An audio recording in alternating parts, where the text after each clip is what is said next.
Saya akan menjelaskan kerja hasil kelompok kami, yaitu konsep perilakuan dari psikologi dan psikologi sosial.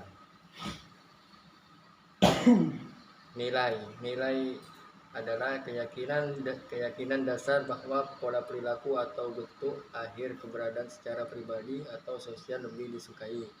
Sistem nilai yaitu hierarki yang didasarkan pada pemeringkatan nilai-nilai pribadi berdasarkan intensitas nilai tersebut.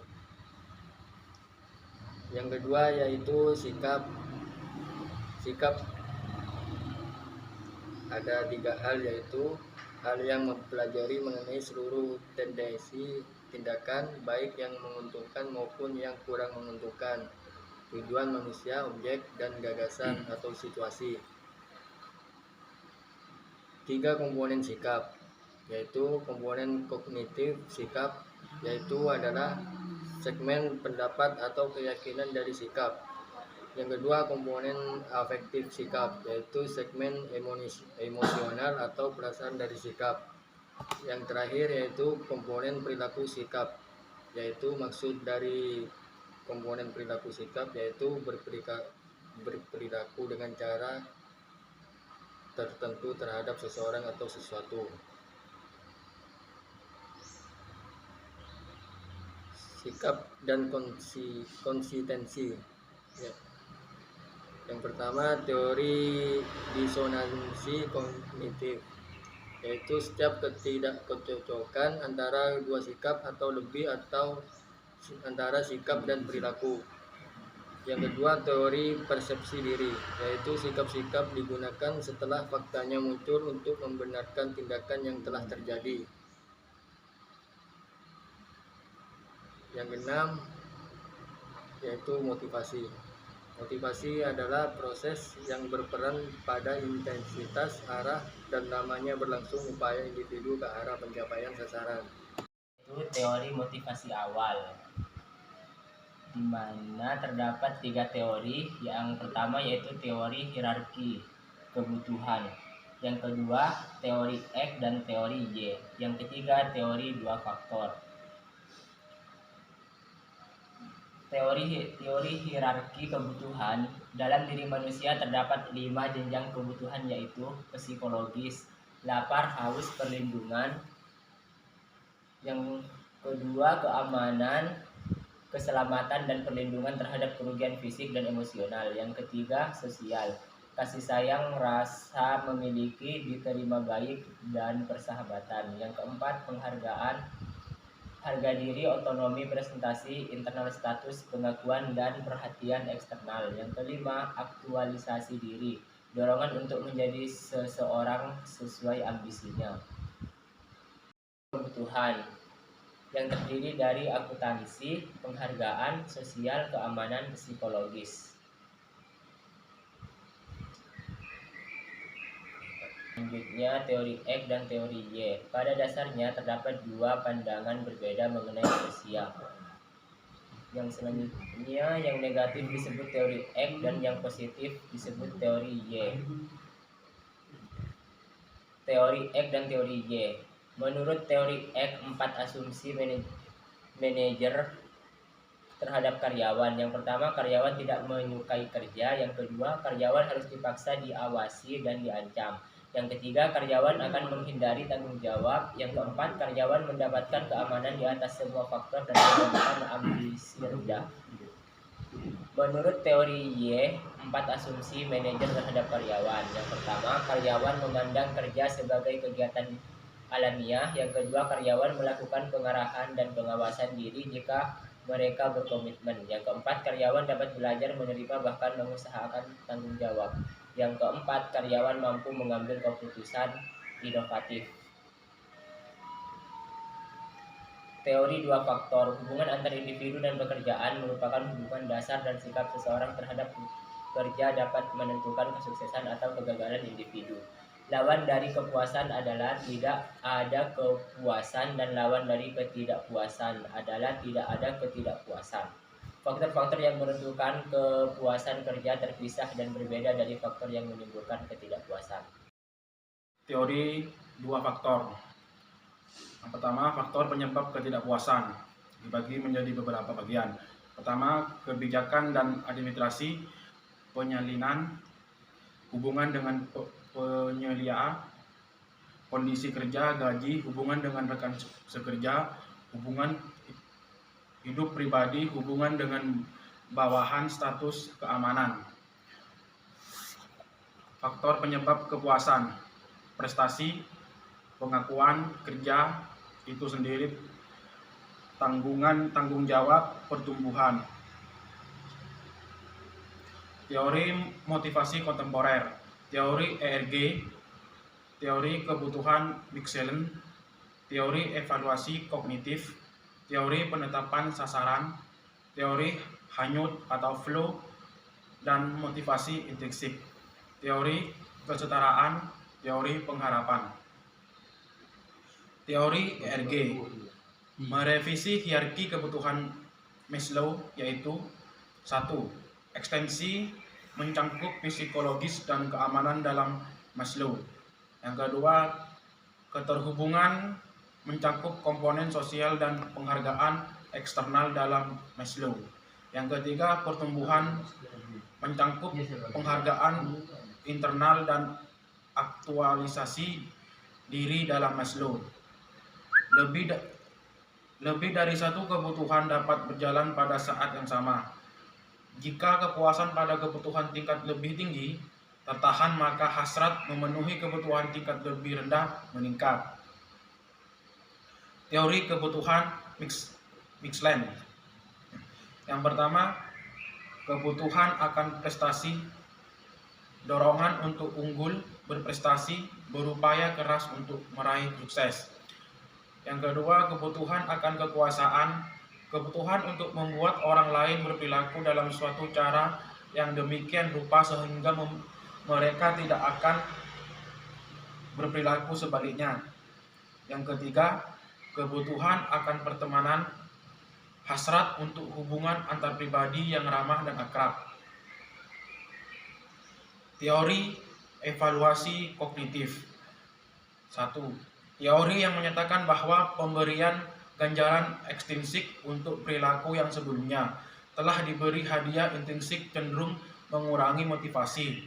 Yang kedua, pendapat sebelumnya menyatakan motivasi intrinsik seperti prestasi, tanggung jawab, dan kompetensi tidak bergantung pada motivator ekstrinsik seperti upaya, promosi, dan kondisi kerja yang menyenangkan. Teori kesetaraan, di sini ada individu membandingkan masukan dan keluaran pekerjaan mereka dengan masukan dan keluaran orang lain, dan kemudian merespon untuk menghapuskan segala ketidaksetaraan. Ada 4 pembanding acuan yang dapat digunakan. Yang pertama, di dalam diri. Pengalaman karyawan dalam posisi yang berbeda dalam organisasinya sekarang. Yang kedua, di luar diri. Pengalaman karyawan dalam situasi atau posisi di luar organisasinya sekarang. Yang ketiga, di dalam diri atau di dalam diri orang lain. Individu atau kelompok lain di dalam organisasi. Yang keempat, di luar diri orang lain.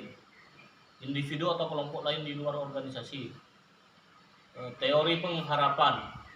Kuatnya kecenderungan untuk bertindak dalam cara tertentu bergantung pada kekuatan pengharapan bahwa tindakan itu akan diikuti oleh output tertentu pada daya tarik output tersebut bagi individu itu. Yang pertama, hubungan upaya kinerja. Yang kedua, hubungan kinerja yaitu imbalan. Yang ketiga, hubungan imbalan sasaran pribadi. Teori agensi. Teori yang berdasarkan pada perbedaan informasi antara prinsip dan agen. Persepsi. Persepsi adalah proses yang digunakan individu mengelola dan menafsirkan kesan indera mereka dalam rangka memberikan makna kepada lingkungan mereka. Yang kedua, perilaku manusia didasarkan pada persepsi mereka terhadap realitas yang ada, bukan mengenai realitas itu sendiri.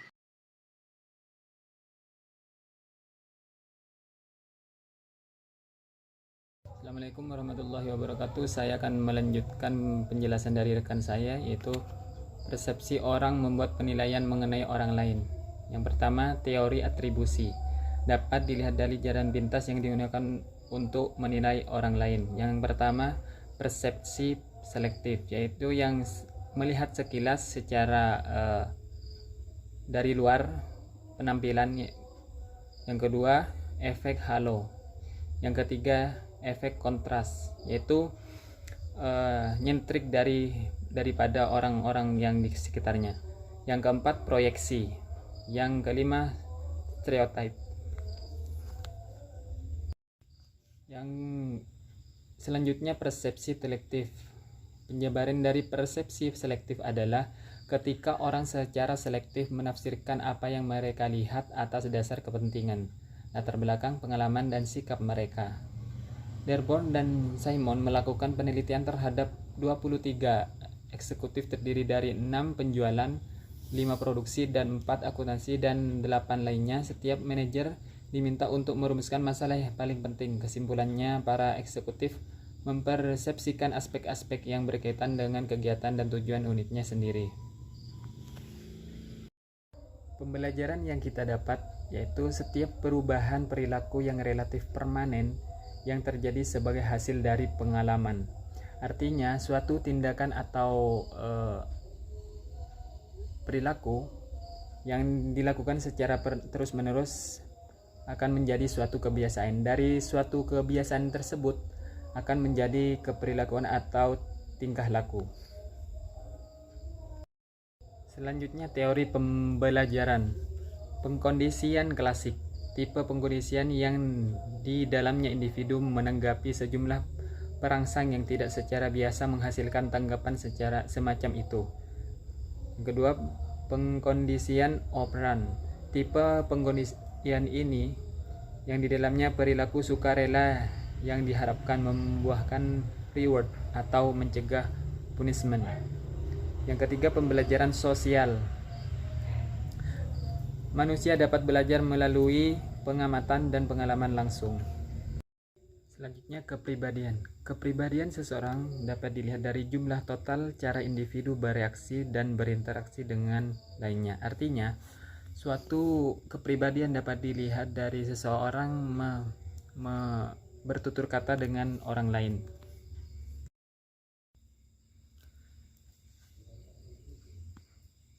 Faktor penentu kepribadian yang pertama, keturunan atau genetik biasanya diperoleh dari keluarga.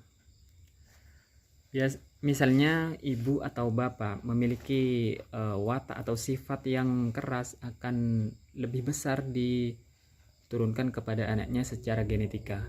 Yang kedua, lingkungan. Lingkungan ini lebih besar berdampak kepada seseorang atau lebih dominan dari ketiga faktor ini, karena ini merupakan suatu lingkup interaksi atau berinteraksi kepada orang lain, sehingga kepribadian akan lebih dapat berubah. Misalnya, seseorang yang bisa dikatakan baik di mata seseorang akan berubah kepribadiannya apabila orang tersebut berkumpul atau tinggal di lingkungan yang misalnya yang urakan ataupun brutal, akan ikut ke perkumpulan tersebut secara kepribadian. Yang ketiga, situasi.